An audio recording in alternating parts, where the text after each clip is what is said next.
to Community TV Africa. We're back again to talk about a South African photographer and a man of great spiritual wisdom, Santu Mofokeng. Um, One of the greatest photographers to come out of South Africa. And a very important thing that he did was he started off as a photographer, just taking pictures for journalism, capturing the lives of people during apartheid and during oppression. But the way he started taking those pictures, it was just information. And then another black person once said, "Okay, you're just using our images to make money. It's almost like you're invading our space." And for him as a black man to be told by other black people that you're invading our space made him change the way he does photography, rather than looking outward and say, "Oh, look at the way black people are suffering," or "Look at how evil white people are in apartheid." He changed it into what we call inward looking. So what he changed was he went from being someone who captures reality in a one-dimensional frame, the way we look at the world when we see suffering or you see somebody and they're happy and you think it's only happiness. He went into the complex understanding of the human being and used photography to capture the invisible, the spirit. And he captures black people in a very balanced way, but from a spiritual way. When we're suffering, when we're in the townships, when we're in the ghetto, when we're in the crack house, when wherever we are, there are many things going on at one time, and we're human beings and we have dignity.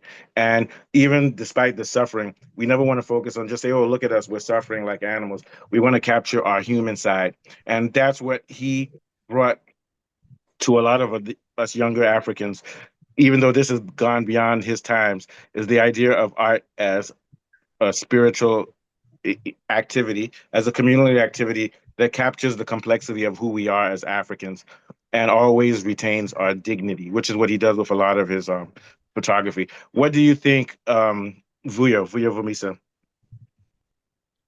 Yeah, man.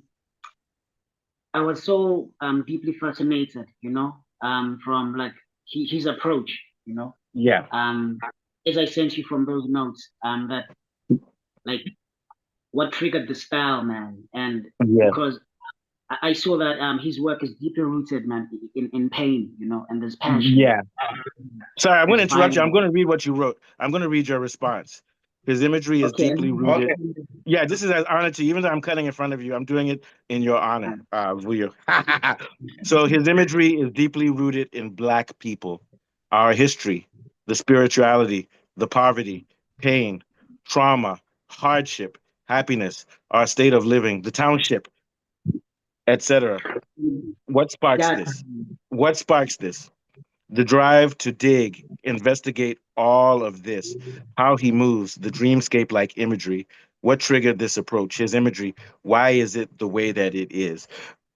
I'll go back to you. Do you have an answer for that, or do you want to speak to that? Because the answer for these types of things is always like a mystery or a prophecy. But I want to hear what you have to say about that, Vuyo. yeah, man. Like I say that I can relate, Yeah, man, with how he captures his image. I felt so connected, yeah, as I said, I yeah, saw the pain, the passion, that intimacy, man. yeah. That And I think, that that spiritual quality, towards dream state like, yeah, abstract stuff. Yeah, man. yeah, we're gonna go back And to that, to what you were saying about how he captures the spirituality, because it's through some things by the use of shadow, and the way he does pictures is he has distortions in them. It's not just like reality where you just see it as it is. there He is has distortions in them to make them dreamlike, to capture what we feel that can be explained in regular language. And what I mean by regular language, just like with music or jazz or photography, there's literal language, then there's spiritual language. And what he does is that his images may be misinterpreted at first if you try to relate them against everyday reality. But when you go into the dream world and into the world in which we as Africans are connecting with our ancestors and our descendants, yeah, who man. haven't even been born yet. It becomes the world of dream, and the only way you can understand it is by just looking at it and feeling it. What are your thoughts, Sam? Before we get back to Julio's point, yeah, Yeah, yeah. I wanted to add like the feeling, that you get behind his images, man. It's insane. You know, yeah. Well, to me, I'm going to be real with you. Someone like Santu Mofokeng, whether he knows it or not, he's a Sangoma, whether he knows it or not. All of us as artists or entertainers and performers, we have that spiritual call. It's just that because now live in the capitalist world or the Western world, we don't have the same initiations that we used to have before. But we still initiate it. We are actually our community. That's why we call ourselves community TV. So what I'm saying is I recognize you as a healer and Sam as a healer, and also myself as a healer. So we have these qualities which we didn't choose. Yeah, yeah. We have these qualities which we didn't choose. Santu Mofokeng did not choose it. That was what he was born with, and that's why we're talking about him now, because it has been demonstrated that that was his gift. Yeah.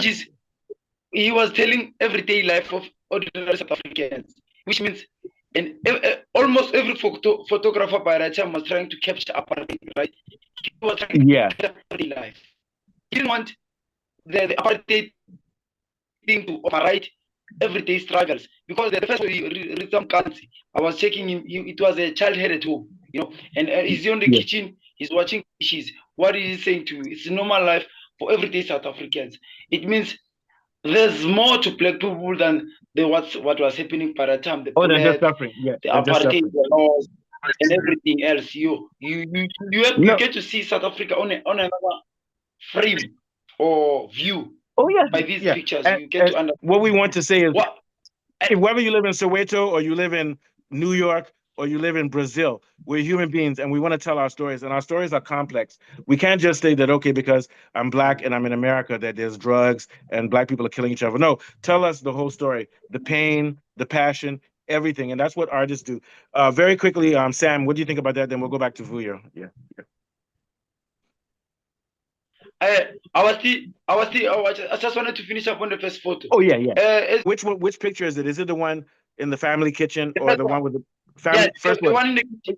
Oh yeah, sorry. So talk about that one. Talk about it. Yeah. Yeah. So now he's capturing that moment. Yes, but on a positive view, that is strength, which says a young person, there's no father, there's no mother, it's a child head at home. He's doing dishes. I was reading upon the essay and stuff like that. So it shows that maybe apartheid took the parents, but what about South Africans? South Africans have resilient strength and they continue and go through life, whatever happens. Whatever happens, whatever happens. So you look at the kid. Even you have some kids, like I grew up in the States, mom is doing crack or like tick or those types of drugs. She's in bed all day. Yeah. But her son and her daughter are cooking. They make sure the other children go to school. They make the money and they do what mom can't do because she's sick. But later on, mom will get better, maybe. And when she gets better, but the idea, and that's why I say, at the beginning of the story, I said ancestor. We have our ancestors. We have our descendants. Then there's us. It's a cycle. We're all the same. So that child himself is actually the parent of the house at that moment, helping out, because the whole idea is that we're an eternal spirit, and it just goes around. If we believe in reincarnation or in the spirit world, my dad is my ancestor, but I'm also just as much as his ancestor as possible, because it's one force of energy. We practically, literally, man, come from these type of environments, you know? We've got parents who, like, fathers who are alcoholics, you know, there's abuse at home. Yeah. I have abused alcohol too, so I know, and I know how it affects my son when he saw me doing it. So I can openly say that. So what we know is that this is what we go through, but we still fight and do well, which is why we're here. We're now going to look at the second image with the shadow of the boy with the bike. Yeah, the family bedroom. Now, this is, I don't know if it's funny or to someone else it's funny. It's a bedroom. There's no table, there's no chairs, but the chicken is passing by. What is that? Yeah. To us, it's a normal South African life. For those kind of people in the farm, in the slums, that's everyday life. A chicken passing through life. It shows and it tells how extraordinary as South Africans who lived. And in one interview, he said, when I showed people these pics and say, when I take pictures of poor people and show them, they don't identify themselves as poor. They don't see themselves as poor. No, they don't see themselves as poor. Yes. But when you look at it, it can be anything to you. It can be a room. The chicken can be running from something. Even that room could be used You know, when growing up in the farm, my grandmother used to have a bait. You know, we would throw mealy on the house, and when the chicken enters, we would close the door. That's how we would catch the chicken. So it's a narrative of we are not sure what's happening there because the chicken is passing by, but they say it's a bedroom. So it also shows the level of poverty by that time, and how the everyday media used to not look at that part of life. They You know, don't look at those details.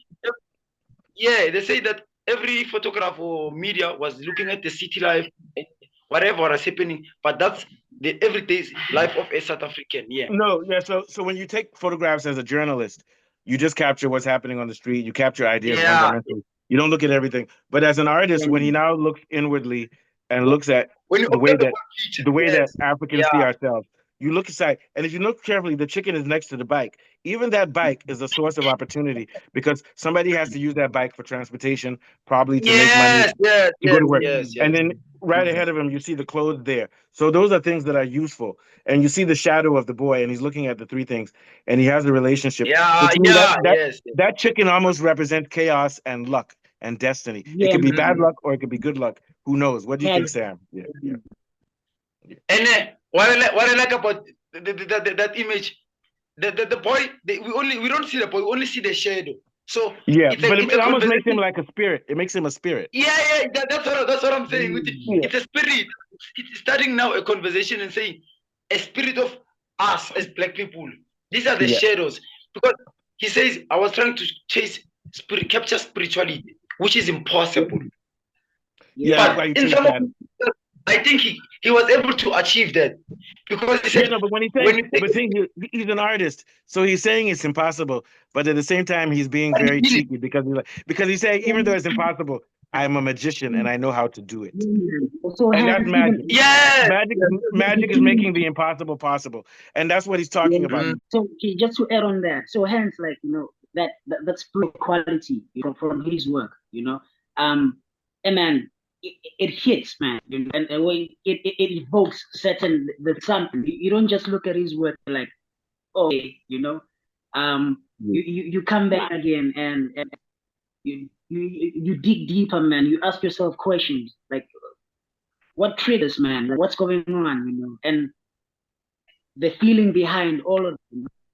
It's amazing, bro. It's really amazing.